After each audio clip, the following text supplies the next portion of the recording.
Assalamualaikum Nak, selamat pagi. Waalaikumsalam, pagi Bu. Hari ini gimana kabarnya?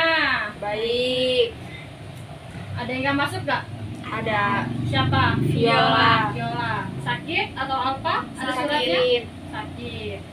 Nanti suratnya kasih ke ibu ya. Ya Bu. Kita sebelum memulai pembelajaran hari ini berdoa dulu ya. Pimpin Rere, pimpin doanya. Gimana pelajaran minggu lalu? Masih ada ingat nggak? Enggak.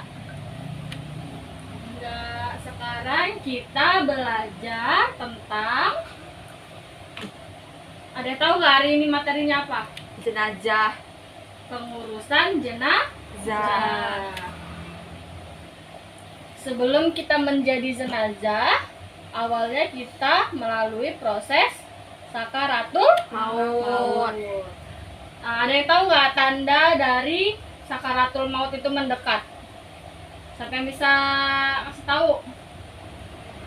Ya, Nafas Desti. semakin berat. Terus lelah dan Lelah dan mengantuk. mengantuk. Ada keringat di Dahi. dahi. Maksud dari nafas semakin berat itu diungkapkan juga loh di Al-Quran. Ada yang tahu nggak suratnya surat apa? Al-Qiyamah Al-Qiyamah ayat ke 26. sampai 30. Telah dibuktikan juga oleh dunia kedokteran loh secara medis, salah satu tanda bahwa kematian sudah mendekat itu ialah mengalami pernapasan Yang berat. kini stop. Iya, ayat 26 sampai 30 yang artinya sekali-kali jangan apabila nafas seseorang telah mendesak sampai ke kerongkongan dan dikatakan kepadanya, siapakah yang dapat menyembuhkan? Dan dia yakin bahwa sesungguhnya itulah waktu perpisahan dengan dunia. Dan bertaut betis kiri dan kanan. Ada pernah melihat gak orang yang sedang sakaratul maut? Enggak. Itu dia nafasnya itu hanya sebatas kerongkongan saja. Dia akan mangap dan nafasnya itu hanya sampai di kerongkongan gitu. Dan kakinya itu bertaut. Dia seperti melipat gitu. Tidur, kakinya melipat. Kiri menaut ke kanan. Gitu. Terus itu kepada Tuhan mulah pada hari itu kamu dihalau. Orang yang sakaratul maut itu sangat sakit, rasanya sama dengan seperti dikuliti. Bayangkan, Kayak mana kulitnya? ya sama seperti kulit kamu disesek dikuliti, ngerti tidak? Dikuliti. Nah seperti itu. Lelah dan mengantuk juga itu merupakan perubahan metabolisme tubuh, membuat orang lebih tidak bertenaga. Lelah dan mengantuk, seseorang akan menghabiskan lebih banyak waktu untuk tidur dan bisa jadi tidak sadarkan diri saat tidur. Sebuah hadis dari Aisyah RA mengatakan bahwa dia bercerita menjelang ajal Rasulullah Shallallahu Alaihi Wasallam bahwa di hadapan Rasulullah ada satu bejana kecil dari kulit yang berisi air. Beliau memasukkan tangan ke dalamnya dan membasuh muka dengan seraya berkata, La ilaha illallah, sesungguhnya kematian memiliki sakaratul maut.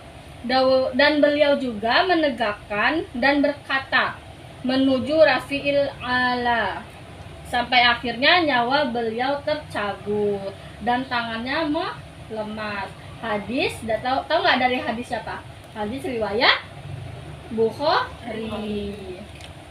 Lalu ada keringat di dahi. Hadis Ibnu Buraidah bin Husayib itu artinya dari Ibnu Buraidah itu dari ayahnya bahwa ia berada di Khurasan, ia menjenguk saudaranya yang sedang sakit, ia menemani tengah sarat dan di dahinya mengeluarkan keringat. Ada yang tahu nggak tanda seseorang meninggal dalam keadaan husnul khotimah? Siapa yang mau baca ini? Saya Bu. Ya, Husnul khotimah, tanda seorang meninggal husnul khotimah yang menurut Al-Quran dan hadis. Pada meninggal malam atau hari Jumat, meninggal karena penyakit berhubungan dengan perut, meninggal karena jatuh atau tenggelam. Nah, meninggal pada hari atau malam Jumat itu meninggal yang bagus karena Allah mengharamkan fitnah kubur. Meninggal karena penyakit yang berhubungan dengan perut itu contohnya sakit apa coba? Ginjal. Ginjal itu perut bukan ya? Perut lah. Ya, mungkin ya, tapi yang ibu Lambung. tahu itu mah gitu kan, asam lambung ya. Tuh. Terus itu meninggal karena jatuh atau tenggelam. Jatuh atau tenggelam atau kecelakaan itu termasuk husnul khotimah. Selanjutnya, ada yang tahu nggak? Ada yang pernah nggak memandikan jenazah? Saudaranya, tahu siapa? Enggak Pernah memandikan, lihat. Bu, melihat. Lihatnya aja ya, belum pernah memandikan. Ya, kita tonton videonya ya, cara memandikan jenazah.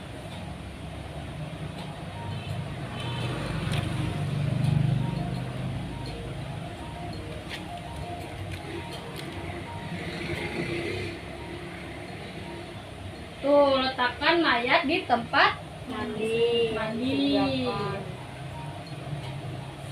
lalu siram di bagian kepala Kepala. sampai ujung Kaki. ujung kaki, dari ujung rambut hingga ujung kaki. Lalu dia dudukan, dipencet-pencet perutnya agar ia mengeluarkan kotoran sisa-sisa yang ada di perut.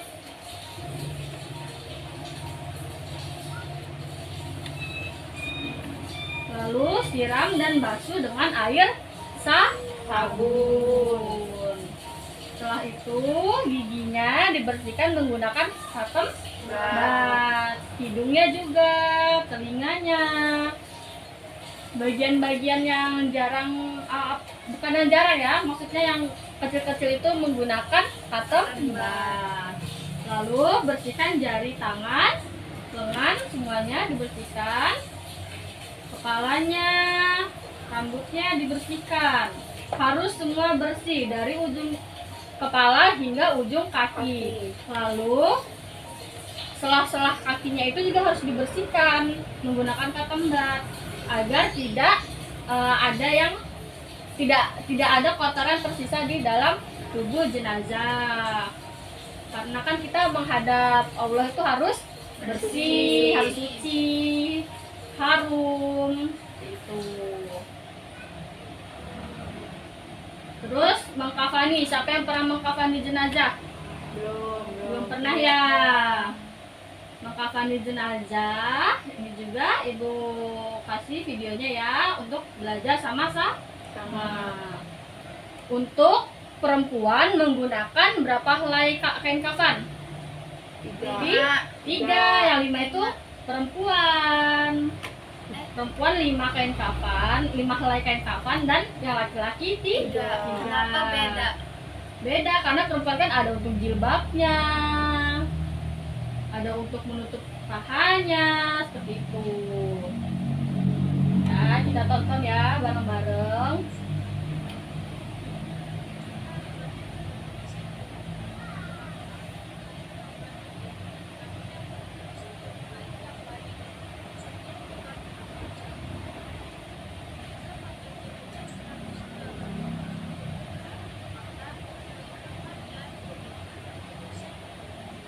Oh, jadi setiap tinggi badan kita itu berapa panjangnya?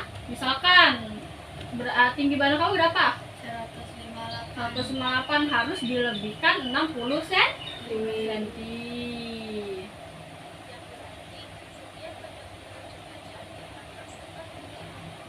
Lebarnya juga ditambah sepertiga dari badan kita, dari kain itu.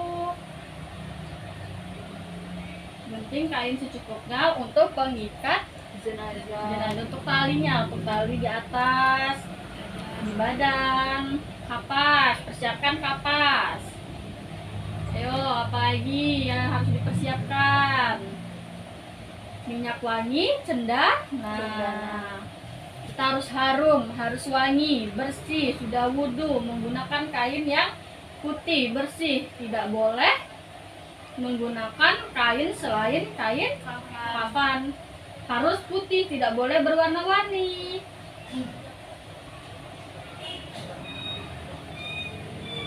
Jadi pahami nggak? Bisa. Terus mensolatkan jenazah. Siapa yang pernah mensolatkan jenazah? Saya Pernah di rumah atau di masjid? di rumah di masjid. Di rumah di masjid.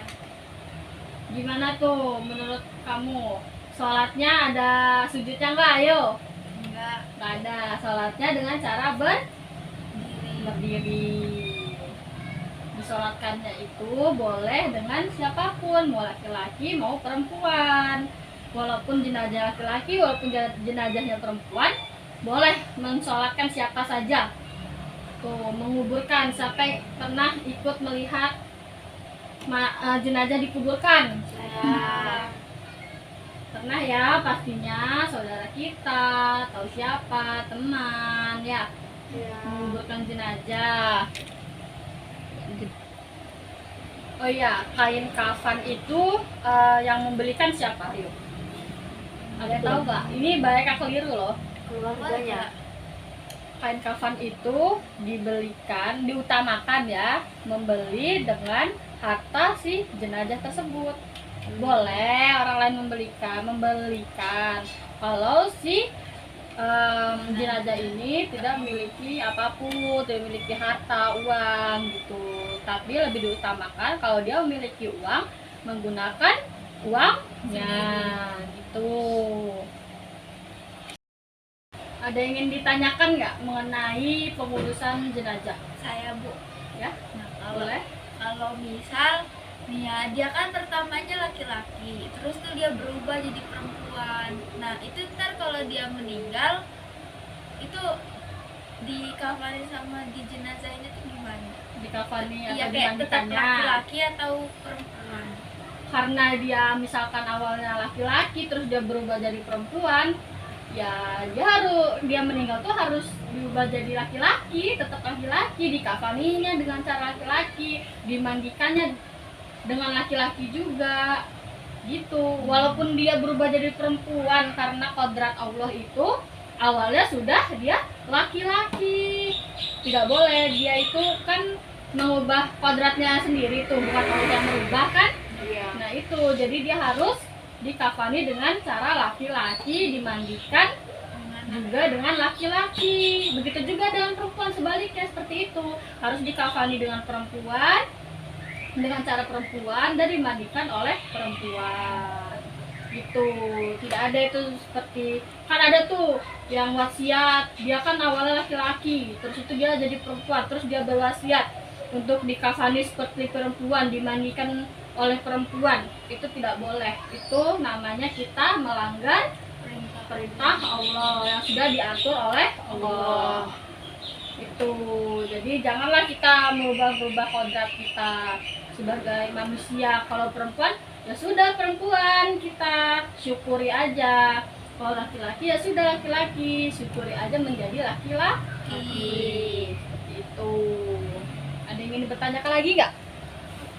Ya, Tere?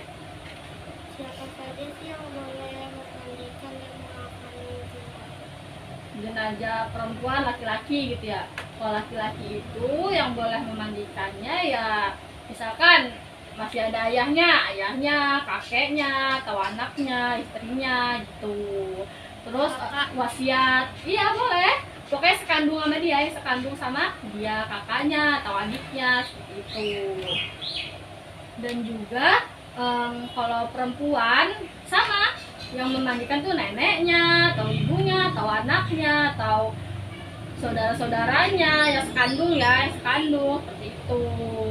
Suaminya juga boleh ikut memandikan, tapi kalau sudah diwujukan tidak boleh disentuh lagi seperti itu.